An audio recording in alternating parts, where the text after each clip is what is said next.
Hello again. I've noticed that the Talmud is mentioned regularly in the comments on this channel and thought it might be interesting for people to see just what this actually is. Some people apparently have the idea that the Talmud is something along the lines of the protocols of the elders of Zion. That is to say that it contains a secret master plan by which Jews will be able to foment racial discord, take over the banking system, and ultimately rule the world for their own benefit.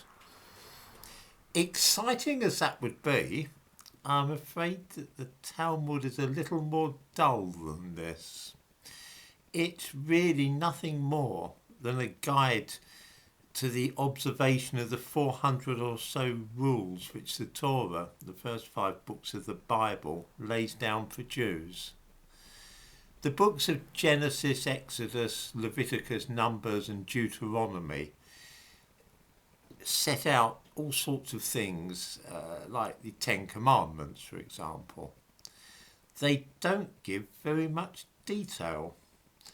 I mean, the Ten Commandments tell us we're not to work on the Sabbath, but they don't define what work is. Okay, I mean, we might reasonably assume that farmers shouldn't plough the fields on the Sabbath. But what happens if an animal falls in a ditch? Is it okay to get the animal out during the Sabbath, or does that count as work? What about feeding animals? Carrying a sack of grain and putting it out for animals, is that work? Lighting a fire, doing the cooking? All these things are left vague. The Ten Commandments simply give a very brief outline of what's required. Various rabbis, long before Jesus was born, came up with a guide to the Torah. It's what was known at one time as the oral Torah. It wasn't written down. A lot of it was memorized, outlining exactly what the Torah teaches, what it tells people that they should be doing. After the fall of the first temple in 70 AD, the oral Torah was written down because with the temple destroyed and the Jews scattered, there was a fear that the Torah might be lost, the oral Torah, that is. So it was written down, and it became a thing called the Mishnah, which is, as I say, a commentary on the first 5 books of the Bible. Then a commentary on that was put together, which is known as the Gemara. Okay, the Torah, the first 5 books of the Bible, and the Mishnah, the commentary on it, are all in Hebrew. The Gemara, which is essentially a commentary on the Mishnah, is written in Aramaic, which is a dead language, and this makes it a little bit difficult sometimes for people to know a great deal about the Talmud. Aramaic was a language, Western Aramaic that is, was a language that Jesus spoke. It was spoken in the Galilee 2,000 years ago. Jesus would have spoken Aramaic in everyday life.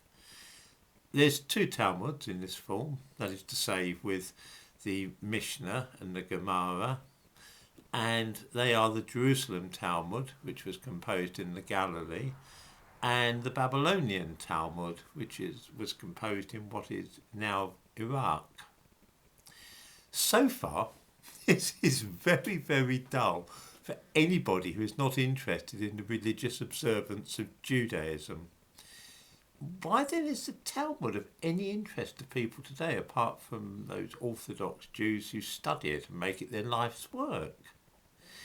Before going into this, I thought I'd mention how the principles outlined in the Talmud have found their way into the law of Britain and the United States.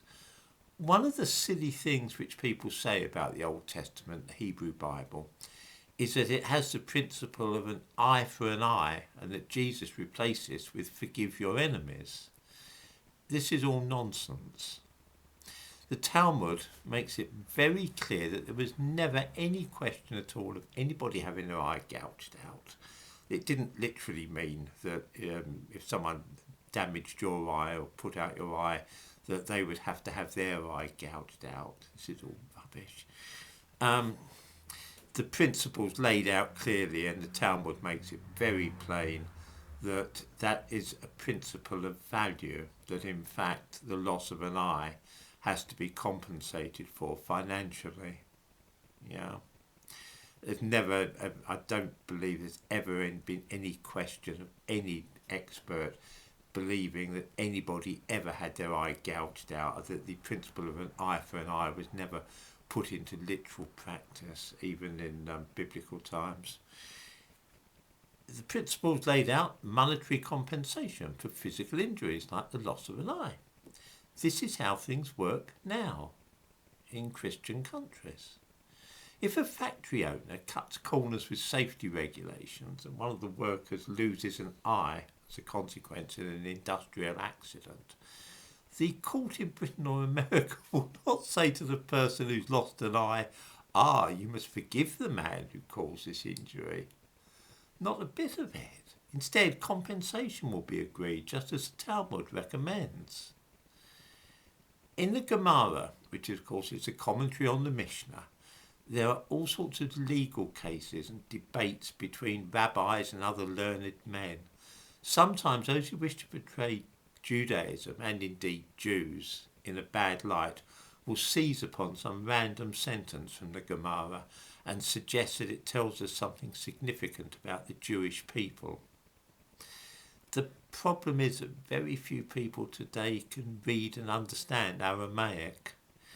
It's very easy to take one passage out of context, a discussion, say, about the age of consent, and then pretend that the Talmud makes provision for men to have sex with 3-year-old girls or something of that kind. Another thing you might hear is that the Talmud encourages Jews to cheat Gentiles or to take over governments, that sort of thing.